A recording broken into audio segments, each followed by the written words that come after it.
The Creatures of Night by Hubertus the Bald, translated from Latin by his brother in prayer, Fratre Johann Marcus.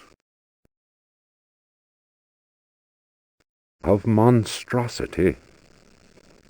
You who read me know that night engenders monsters, and that night creatures exist. The accursed book of Abdul al-Hazred is clear on this matter. That is not dead which can eternal lie. Unhappy he who knows that book. Unhappy he whose eyes alight upon that foulest of texts. Unhappy he who implores the standing stones, for he will free the powers of darkness. Of the pit. Stagnant waters are like the memory of men. Beneath the surface calm, clawed beasts await, and are known to initiates as the deep ones. Awaiting his prey, the deep one seizes him and drags him down to the abyss, where Dagon, the cruel god, swims and reveres him whose name may not be pronounced. Of libraries. Unhappy he who frees the prowler. Unhappy he who meets the prowler erring among the books. He generates the vagabond that comes from other spheres. He believes the vagabond does not exist. He will feel the embrace of death, for in the eyes of the vagabond, books are no more than dreams, stone no more than wind. The vagabond knows how to take the breath of the reckless. Of strife. He who speaks does not know, and believes he is able to kill the creatures of the night. Folly. Evil is conjured up by science and secrecy. He who prowls among books will perish by the blade. He who flies in the dark caverns will scream in fear. He who swims in the depths will evaporate. But he who believes he knows nothing. He who of death. There are domains more terrible than death. That is not dead which can eternal lie. Each creature is conjured up and is not dead, but returns to the origins. A monster, a science. Steel kills the vagabond who never dies.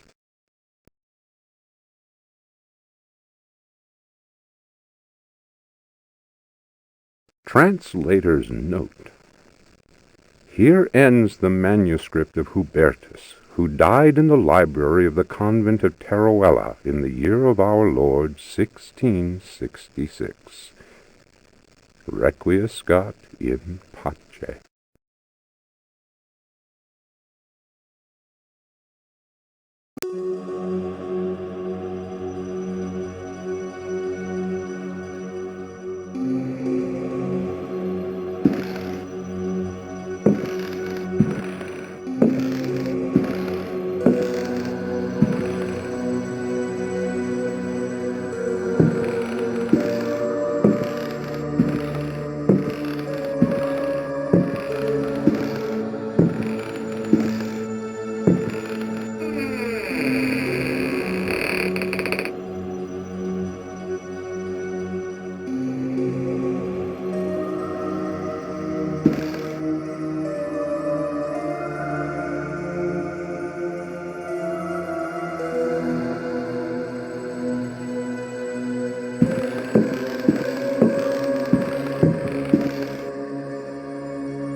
Juan Luis Jorge, De Biblioteca, Reflections on the Power of the Verb in Certain Texts. Archaeos Publications, 1919, Stafford. Translation does not alter the occult power contained within such forbidden texts. The malevolent energy is in no way diminished. The spell must be cast aloud and clearly, in certain languages or little-known dialects.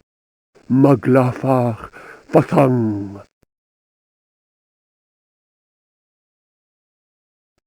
The reader will understand that, in the light of these revelations, I would be foolhardy to continue quoting from the text I have before me. If spoken aloud in its entirety, it would surely awaken powerful and malignant forces.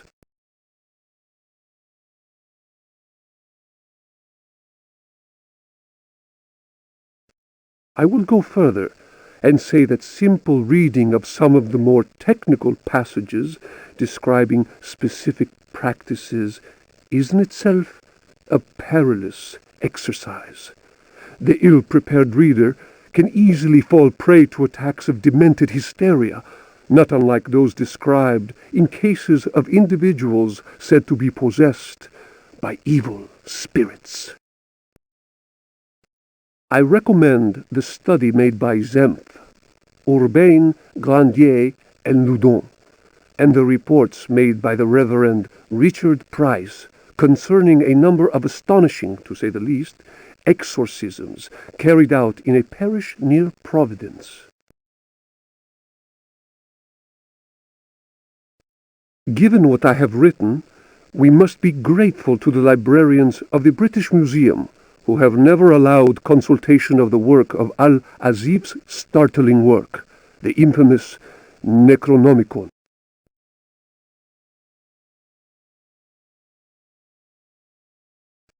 Copies of that work do exist, in spite of the zeal of book-burning inquisitors. For proof, we need look no further than the British Museum, of course, and the sealed archives of the Miskatonic University in Arkham. Other examples of books whose evil can be unleashed by any thoughtless reader are von Jutz's Von Unersprechlichen Kulten and the abominable De Vermis Mysteries by Ludwig Prien, whose sordid death should be a lesson to all those tempted by a study of the occult.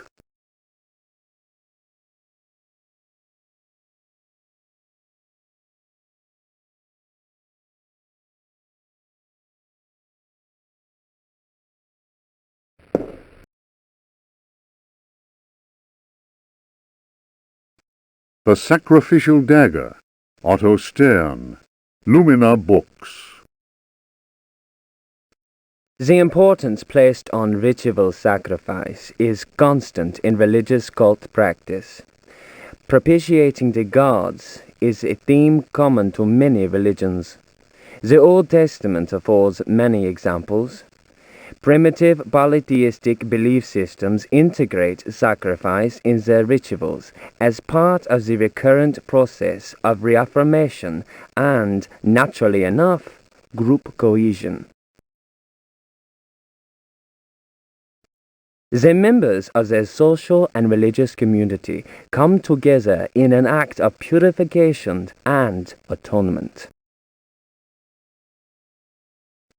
It would be erroneous to imagine the act of human sacrifice linking priest, offering, and God, C.F. Manzetti, stone cults, as anything less than a vital focusing of the group's faith. The act also ensures the continuing appeasement of the god, but only if practiced by a recognized officiating priest using the appropriate instrument.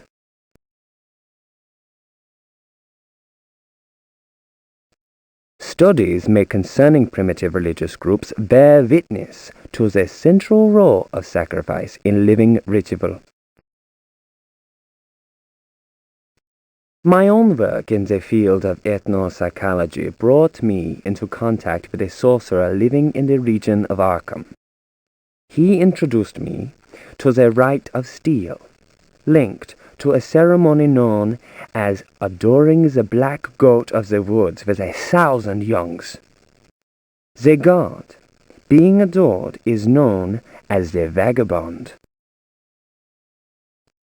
Here, the dagger's roll, which allows the life breath to pass from one dimension to another, is essential. The vagabond is a frightening figure, being able to move where he wants and to kill those who have displeased the goat god, for whom he acts as a go-between. The goat is clearly a fertility god. The priest, having spoken the invocation, must choose the appropriate dagger for the sacrifice. The knife with a sinusoidal blade that must be dipped 7 times on night when the moon is full in water that has been distilled 100 times will be laid aside, since it would send the vagabond back into his own dimension. See illustration. The priest will rather choose the dagger with a curved blade. That is more appropriate for slitting of the lamb's throat. This act transfigures the sorcerer priest and plunges the assembled worshippers into a divine trance.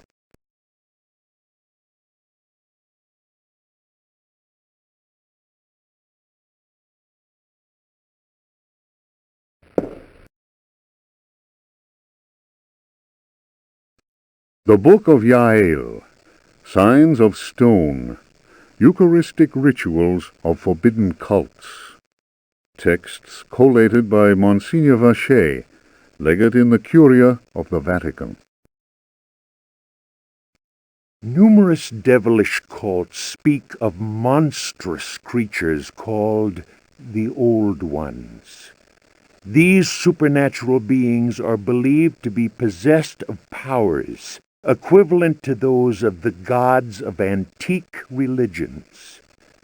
Adepts of such cults refer to forbidden literature in order to cause these frightful entities to appear before them.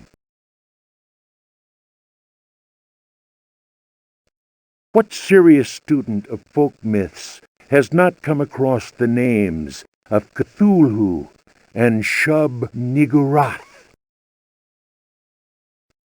It must be said that these creatures wield tremendous power and are difficult to control once they have been unleashed into the world. Those who serve He who goes in shadows protect themselves with signs of stone, carved into the walls of houses or engraved on various objects.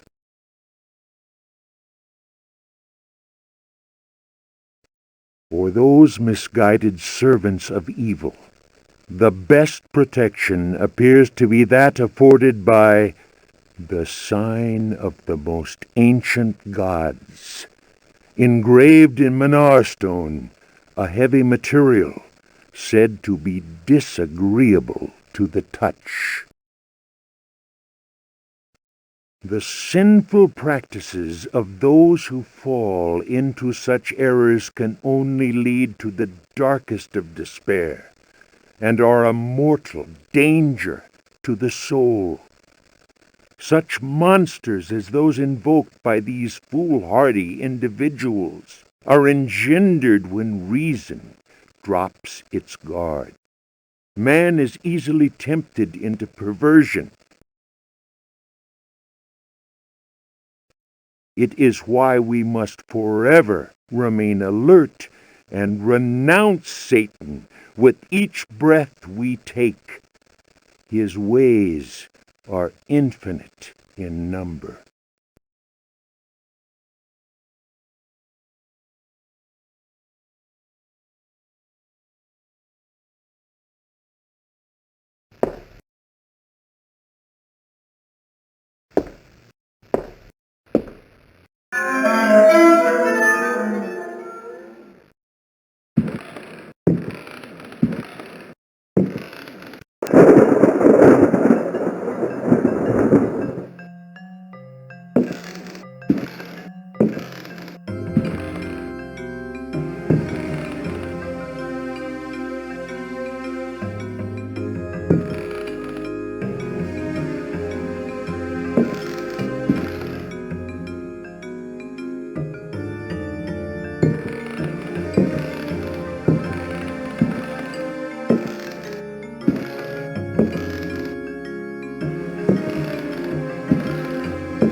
Fragments of the Book of Abdul.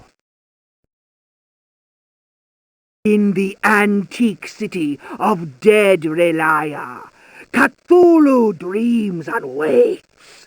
In the pit of time, the unspeakable lies in wait. That is not dead which can eternal lie. Relaya, your blocks of stone seal the ritual that gives birth to fear. Cthulhu Fatang! Cthulhu Fatang! Ayah! Ayah! Let he who knows how to invoke the stones act. It is time. Let the shadow of Cthulhu darken the sky. May the servitor of the black goat of the woods with 1,000 youngs sound his flute in honor of the unspeakable. Cthulhu Fatang! Cthulhu Fatang! Ayah! Ayah! May he who may not be named cast his withering gaze upon the unbeliever. For he is the door, the key, and the guardian of the door, and holds you now in his immense power.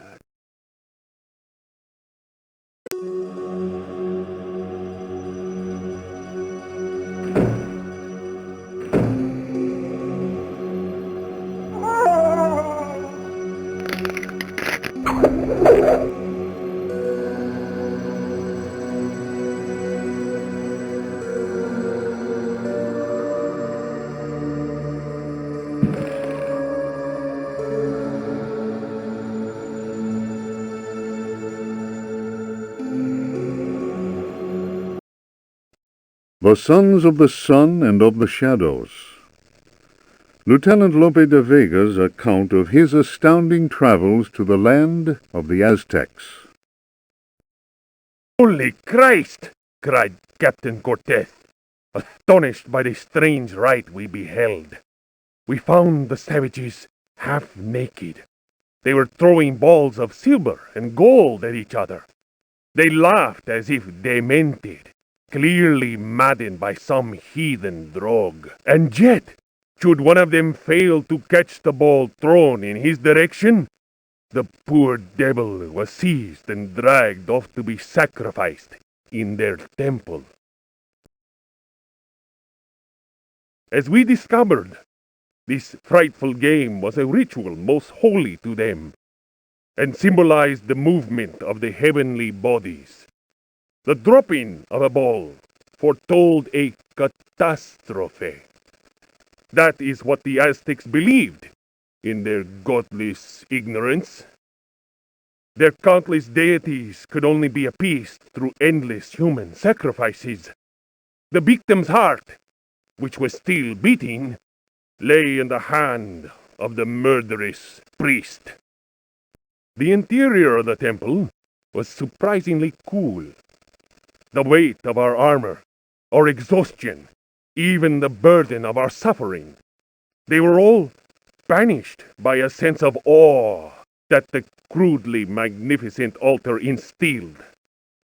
In the tomb-like silence, a deep voice chanted an incantation. The majestic statue of the water goddess, Chalchihuitlicue, seemed to throb with vitality.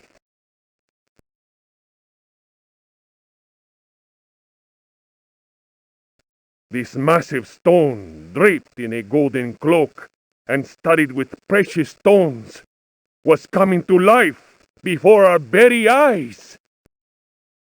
Horror of horrors! The granite eyes of the statue, empty of life only moments before, were now injected with blood. We staggered back in amazement. Dom Jose was taken by a fit of convulsions. He tried to raise up his crucifix, as if to ward off an attack by demons. The heathen priest laughed cruelly. The statue's mouth cracked open in a deathly grin, bearing teeth sharpened to dagger points. Captain Cortez cried, "Attack!" But it was no use. We were glued to the spot. First, we were unable to move. Our armor seemed to be bolted to the temple floor. Our legs weakened, and we collapsed in a thunder of steel. Only Cortez had the presence of mind to unsheath his dagger. He hurled it at the cackling priest. 4 inches of the finest Toledo steel buried itself in the heathen's face. His blood spurted, splashing the now lifeless idol. We picked ourselves up with difficulty. Never will I forget that terrible moment. My companions, naturally enough, told tales of devilish enchantments cast upon our armor. Whatever the truth of that, I could not deny that the supreme god of the fourth universe had treated us as mere playthings. I am convinced that a terrible energy is yet contained within that heathen statue. A power strong enough to change a proud conquistador into a helpless puppet.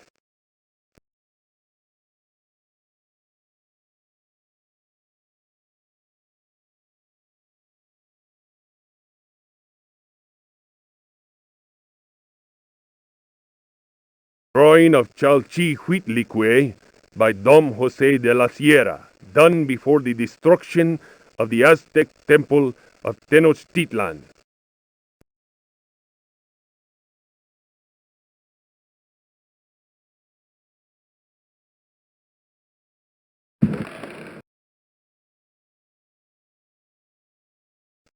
If Rocks Could Talk, or The Story of a Louisiana Plantation, by the Marquise de Chamfray.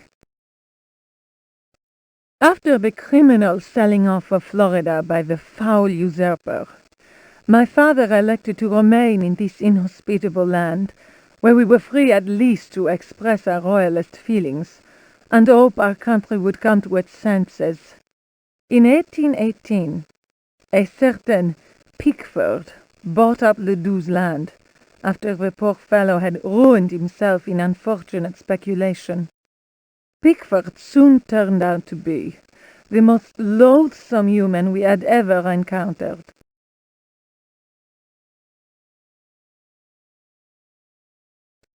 He was an adventurer of the worst kind, nouveau riche, and bloated with a grotesque sense of self-importance.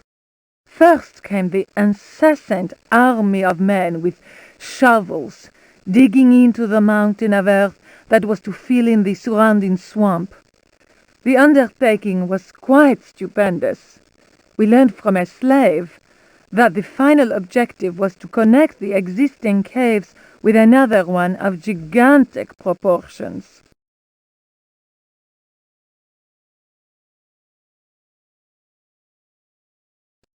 Racked by a mania of persecution, Elia Pickford constantly fired his workers and hired new ones. He did all he could to keep anyone from learning about his plans. My father was amused and said, "The poor fool will end up getting lost in his own cave." But the walls went up, and tongues started wagging. Our detestable neighbor had been a sailor, a ruffian grown rich on questionable trade. Distasteful stories were told of him.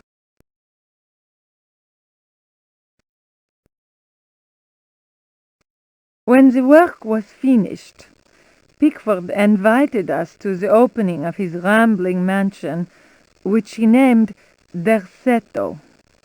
My father asked what the strange name meant.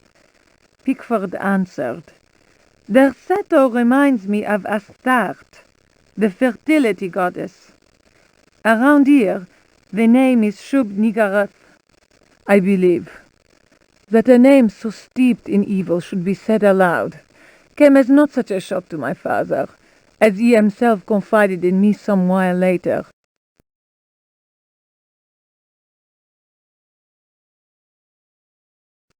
We left immediately. In June of 1862, Dэрsëto was burned down in unexplained circumstances. It was undoubtedly the deed of some jealous Yankee or another. It was amazing to watch the servants rushing into the flames to try and save their bullet-riddled master. After that terrible night, Dэрsëto fell into ruin. Its blackened walls were soon overgrown, as human-built works always are, by ever-present nature. In 1875, the property was eventually bought by a gentleman whose name was Howard Hartwood. I was sorry that my father, who delighted in fine conversation, was no longer alive to enjoy the company of this new neighbor. Learned and well-versed in history, he had made a particular study of piracy. It was Hartwood who told me that Pickford had commanded a ship that flew the flag of piracy. That explained the scoundrel's great wealth.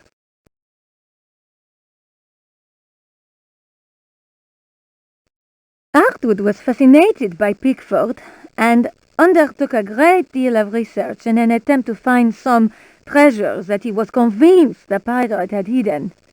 He went through the ruins inch by inch. He then had the burnt-out house rebuilt exactly as it had been, and refurbished the library that had miraculously escaped the flames on the night of the Great Fire. Hartwood set about studying every volume in that library, and often talked to me of his research. He was a handsome widower, deeply attached to his son Jeremy, who was later to become a professional artist.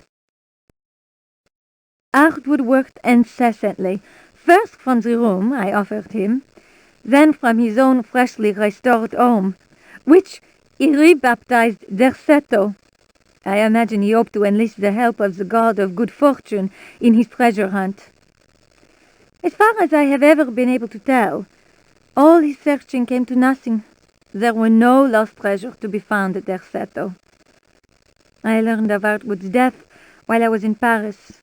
But that, as they say, is another story.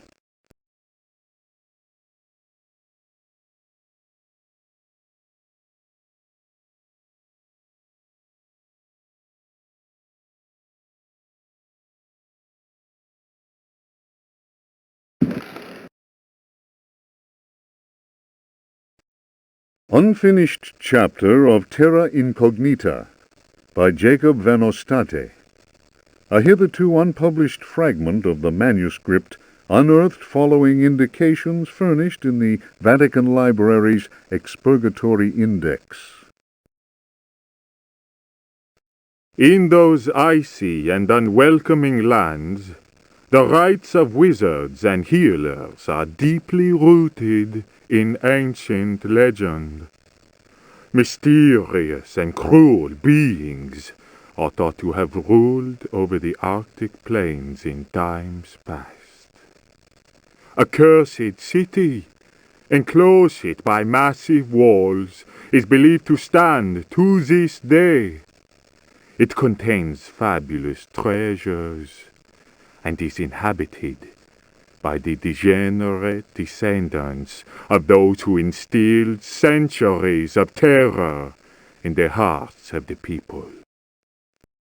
These people, naturally placid, are seized with rage and horror at the very mention of the prisoners of the ice.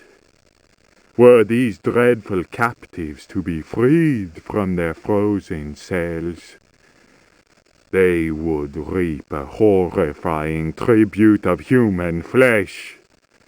These blood-curdling beings may be invoked by certain ritual words. They can even be controlled, albeit with the greatest of difficulty. I admit to being impressed by these tales, repeated to me on many occasions and in a number of different places during my travels in the region. I have also seen troubling cult objects, sculpted in a material unknown to me. Another remarkable fact is that local Eskimos experience great distaste in pronouncing certain words, and invariably avoid saying them.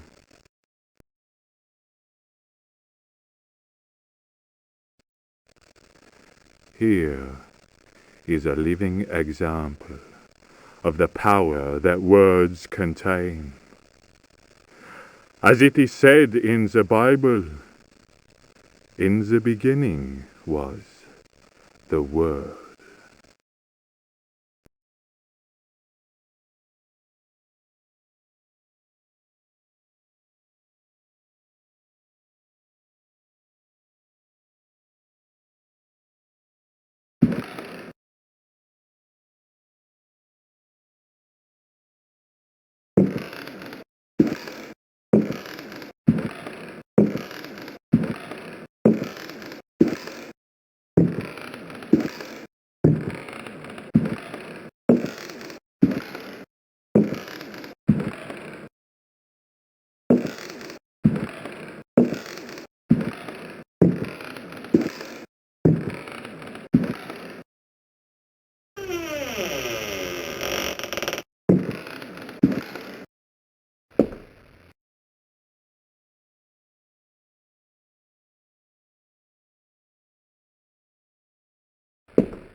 The Tale of Captain J.W. Norton of the Army of the Union. 1862. The South was in collapse. Louisiana was open to us. I had each day to requisition victuals for our troops, and was aided in this endeavor by a score of brave men. Rebels were not yet ready to lay down their arms. The region was far from safe. I headed further and further west, and questioned many freed slaves. From them, I learned of a plantation on the coast. Its name was Dэрsэto.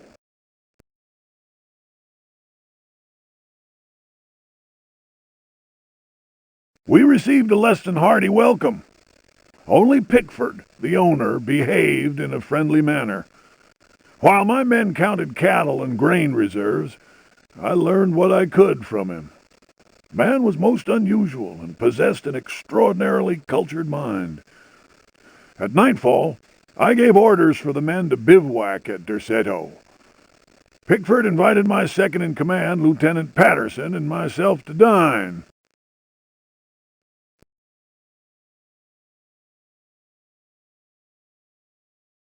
And our host proved a most entertaining conversationalist. While coffee was being served, Patterson went to inspect the men's camp. The cigar Pickford offered me was so acrid that my head began to spin.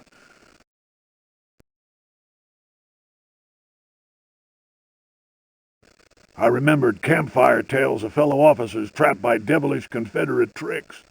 My mind floated in a foul and dense fog, from which emerged the enlarged and deformed face of Pickford. He grinned at me. Patterson's return chased off the nightmare. I heard shouts and firing from outside and found the strength to take out my revolver. I fired 3 shots. Pickford fell to the floor. Patterson then helped me out of the burning house. The air was filled with smoke. We resembled a company in disorderly retreat. I saw slaves leaping into the flames of that inferno. They were trying to save Pickford's life.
Daemonia Particularis, Signs and Rituals, by Heinrich Cassel, Ring Publications.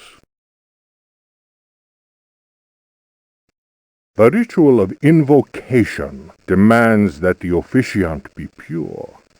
We have already described the complex operations to be followed in order to call those that sleep in superior dimensions.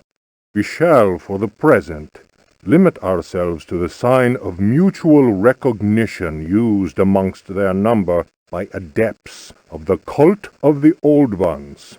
The sign also serves as protection when in the presence of a servant of evil.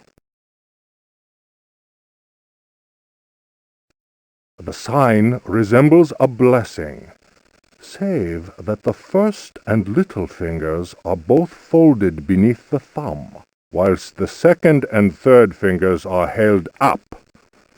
It would appear that this sign has no effect on adepts of a certain rank with knowledge of particular secrets contained in the corpus demonicus. The use of such signs is not without considerable risk to the user during any attempt to call upon those from without.